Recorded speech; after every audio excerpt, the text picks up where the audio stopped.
एक फाइनल जो मेरा क्वेश्चन है वो 2 पार्ट में, एक तो इंटेंस जो इस यूजीसी के अगेंस्ट जो पूरा नैरेटिव चला सोशल मीडिया में, और आई मीन इसमें एक एस्पेक्ट तो ये भी था कि वो उन्होंने मोदी को भी नहीं छोड़ा कास्ट को लेके, उनकी ये तेली है, तेली ने अपनी औकात दिखा दी, हुँ। छोटी जात का छोटी जात का होता है, वो मोदी पे ही चढ़ गए और नहीं तो, और वो प्रूव करने की क्यों ज़रूरत है कास्ट डिस्क्रिमिनेशन करने की, मतलब उसमें भी एक आयरनी है।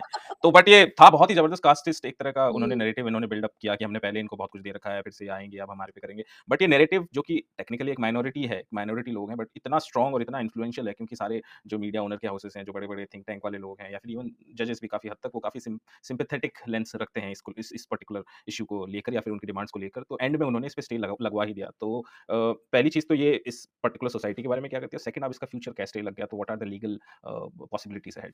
तो जो पेटिशन्स आए थे वो जो सोशल मीडिया पे और ऑन द स्ट्रीट्स जो भी आप ये नैरेटिव बता रहे हो, जो मिस इन्फॉर्मेशन फैलाई गई है या एक सर्टेन काइंड ऑफ नैरेटिव है, उस नैरेटिव को लेके ही उसका ही रूपांतर एक पेटिशन में हुआ, एक नहीं 4 पेटिशन्स में हुआ, राइट?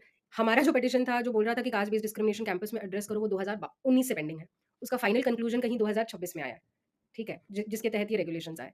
बट ये पेटिशन्स लिटरली मेरे हिसाब से फाइल किए गए कुछ जनवरी में। ये सब जब रेगुलेशंस आए तब ये पेटिशंस इनको फाइल किया गया। इसका बेसिस ही यही था। उनके प्रेयर्स एक्चुअली बताना बहुत ज़रूरी है। उनका प्रेयर था कि यूजीसी के ये जो रेगुलेशंस है, इसका जो डेफिनिशन है कास्ट बेस्ड डिस्क्रिमिनेशन, उसमें बस एससी, एसटी, ओबीसी आते हैं। जनरल कैटेगरी को उसमें लेके नहीं आया गया है। तो उनको भी उसमें इंक्लूड करना चाहिए। तो मतलब फिर कोई भी लॉ जिसका बेसिस डिस्क्रिमिनेशन को एड्रेस करना है, उसका पॉइंट ही नहीं रहता है। अगर सोसाइटी ही कास्ट न्यूट्रल है और सोसाइटी में कास्ट सिस्टम है ही नहीं, तो उसको एड्रेस करने की क्या बात है? There is no need. तो एक तरीके से उसकी आत्मा, उसका सोल जो है इन रेगुलेशंस का निकालने का ये कोशिश है। और ये पेटिशन्स ऑफ कोर्स जब फाइल किए गए कुछ ही दिनों में इसमें स्टे भी लग गया, जो जैसे मैंने बोला कि 6 साल की जो लिटिगेशन और लड़ाई थी वो उसका 4 दिन में उसका उसमें हाँ, स्टे आ गया। बहुत ही जल्दी, बिना किसी कोई स्ट्रीट मोबिलाइज़ेशन ऐसा कुछ नहीं हुआ, जस्ट थ्रू नैरेटिव। बहुत महत्वपूर्ण बात ये है, जिस यूजीसी को लोग इतना बेनिफिट दे रहे थे, उनका कोर्ट में क्या स्टैंड था? क्योंकि रेगुलेशंस तो उनके थे ना, यूजीसी के रेगुलेशंस थे, तो यूजीसी ने क्या उन रेगुलेशंस को डिफेंड किया कोर्ट में? यूजीसी ने बिल्कुल उन रेगुलेशंस को डिफेंड नहीं किया। किसी भी तरीके से डिफेंड नहीं किया। यूजीसी पूरे मामले में थ्रू आउट चुप रही। यूजीसी के लॉयर्स ने कुछ नहीं बोला। तो जो चल रहा था पेटिशनर्स के साइड से वो चल रहा था। हम as people on the opposition opposing those petitions, ये जो ये कास्ट अपर कास्ट को इंक्लूड करने वाले पेटिशन्स हैं, हम उनका विरोध कर रहे थे। बट जिसके खुद के रेगुलेशंस ये थे यूजीसी के, जिसको लोग गाली मार रहे थे कि यूजीसी ने ये किया, यूजीसी ने वो किया, वही यूजीसी अपने स्टैंड पे टिका नहीं रहा है कोर्ट में। उनको टिकना चाहिए था। तो ये मेरे हिसाब से ये काफ़ी दिस शोज़ कि यूजीसी का क्या स्टैंड है और कितना क्रेडिट यूजीसी को एक्चुअली जाना चाहिए इन रेगुलेशंस के लिए। बट मोर इम्पोर्टेंटली मैं कहूँगी, और मुझे ये कहना मुझे बहुत ज़रूरी लगता है कि the backlash is not only about the regulations. Let's understand this. This is not about the regulations. Forget the regulations. Regulation तो बहुत छोटी चीज़ है। क्या रेगुलेशन है? सिविल रेमेडीज़ देने वाले ये रेगुलेशन। क्या करने वाली रेमेडीज़ क्या होती है? सिविल रेमेडीज़ एक कैंपस स्पेस में अगर आपको सिविल रेमेडीज़ एक इक्विटी कमिटी देने वाली है, क्या रेमेडीज़ दे रही है वो? वो आपको, उनके पास क्रिमिनल एक्शन तो है नहीं।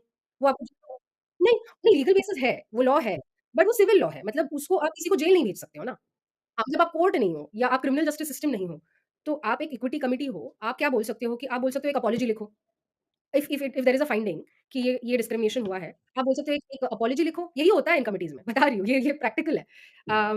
अपॉलजी लिखो या तो एक अंडरटेकिंग दे दो कि ये सारी हरकतें, ये सारी चीज़ें मैं नहीं करूँगा या नहीं करूँगी, है ना? या आपको बोला जा सकता है कि अगर आप प्रोफेसर हो और आपके अगेंस्ट कुछ एलिगेशंस है और उसका फाइंडिंग निकला है कि नहीं आपने ये किया है, तो आपको बोल सकते हैं कि आपको इस डिपार्टमेंट से उस डिपार्टमेंट में ट्रांसफर करेंगे, आपको सस्पेंड कर सकते हैं, राइट? एक्सट्रीम केसेज़ में, जो कि बहुत कम होता है, आईसीसीज़ का एक्सपीरियंस हम बता रहे हैं कि एक्सट्रीम केसेज़ में टर्मिनेट किया जाता है, अगर आप एम्प्लॉयी हो कॉलेज के। और अगर आप स्टूडेंट हो तो आपको रस्टिकेट किया जाता है। ठीक है? This is maximum that a committee can do under these regulations. So this is not about the regulations, let's understand. This is about something larger. This is about the fact that the regulations have been there since 2012. Why have upper castes not risen against 2012 regulations? Why isn't anybody asking this question? 2012 से है ना regulations. तो क्यों upper caste general category के लोगों को तब से ही प्रॉब्लम होनी चाहिए थी, क्योंकि उसमें भी यही था, मैकेनिज्म तो वही था, बस अभी उसको स्ट्रेंथन किया है। तो प्रॉब्लम ये था कि 2012 के जो रेगुलेशन थे वो पेपर रेगुलेशंस थे, सबको पता था कि इसका कुछ वैसे तो रूपांतर नहीं होने वाला है, इसका इम्प्लीमेंटेशन नहीं होने वाला है। उनको निग्लेक्ट कर दिया गया था। अब जब गवर्नमेंट खुद वो रेगुलेशन स्ट्रेंथन करती है, बोलती है कि हम इसको नोटिफाई करेंगे, इम्प्लीमेंट करेंगे, और ये कोर्ट में भी मामला चल रहा है, तो वो थ्रेट रियल लग रहा है कि ये रेगुलेशंस एक्चुअली इम्प्लीमेंट होंगे, एनफोर्स होंगे, राइट? और उसमें थ्रेट ये भी है कि अब जब कोई लॉ डिस्क्रिमिनेशन को एड्रेस करने वाला आता है, वो लॉ एक एक्नॉलेजमेंट देता है। क्या एक्नॉलेजमेंट है?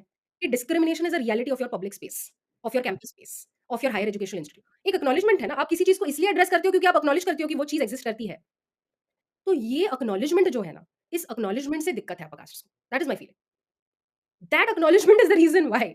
Because see, when UGC says that we are bringing regulations to address caste-based, gender-based, disabilities-based discrimination, this nation has to now acknowledge whatever its history has to now come out and acknowledge, and it is an official acknowledgement that discrimination in campuses is a reality, and that is what is causing this sort of um, restlessness and backlash.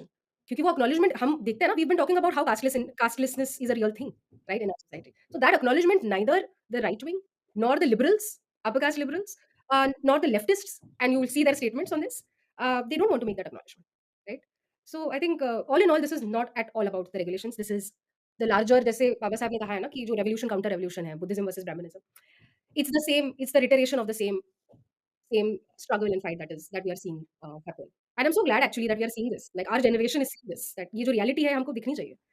और I think ये इन्होंने तो खुद ही document कर दिया अपना casteist nature, जिस तरह की रील्स बनाई हैं, जिस तरह के स्टेटस इस दौरान डाली हैं, तो सबसे बड़ा डॉक्यूमेंटेशन अगर लीगली किसी को चाहिए तो सोशल मीडिया पे उपलब्ध है। खुद ही ने बता रहे हैं कि हाँ, हम हैं, हम करते हैं cast caste based.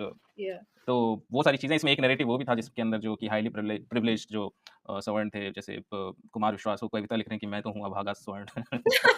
Which is a Okay, I have to tell you uh, something, Anurag. ये जो पेटिशन था, इस पेटिशन में लिटरली किसी ने वो पोस्ट भी डाली थी कि पेटिशन में लिखा गया था कि अपर कास्ट क्लेम कर रही है, पेटिशन में लिखा है कि अपर कास्ट क्लेम कर रहे हैं कि वो they are akin to criminal tribes, denotified tribes, जिनको बाय बर्थ स्टिग्मेटाइज किया गया था क्रिमिनल ट्राइब्स एक्ट के अंडर। तो सवर्णर्स have now become criminal tribes, they are calling themselves criminal tribes, कि हमको बेसिकली बाय बर्थ हमको बताया गया है कि बताया जा रहा है इन लॉज की वजह से कि हम क्रिमिनल्स हैं, राइट? बट ऐसे कौन से ब्राह्मण या बनिया या जो भी लोग हैं, क्योंकि क्रिमिनल ट्राइब्स का रियलिटी है ये है कि वो आपको सिग्नल्स पे भीख मांगते हुए दिख रहे हैं जी। As a result of the criminalization that they are facing, right? They are literally on the streets begging and they are still getting criminalized under the begging act, right? हुँ, तो ऐसे कितने सवर्ण हमको actually we will see them on the streets begging. I haven't hmm. Seen any, but yeah, yeah in fact मैंने एक बहुत detail podcast किया था निकिता सोनावनी के साथ में, क्रिमिनल ट्राइब पे, so I leave right, the link right, that you right, can right. Also listen it and understand what exactly are What denotified is tribe criminal and what they tribes? Go through and how loosely you are using this term for yourself.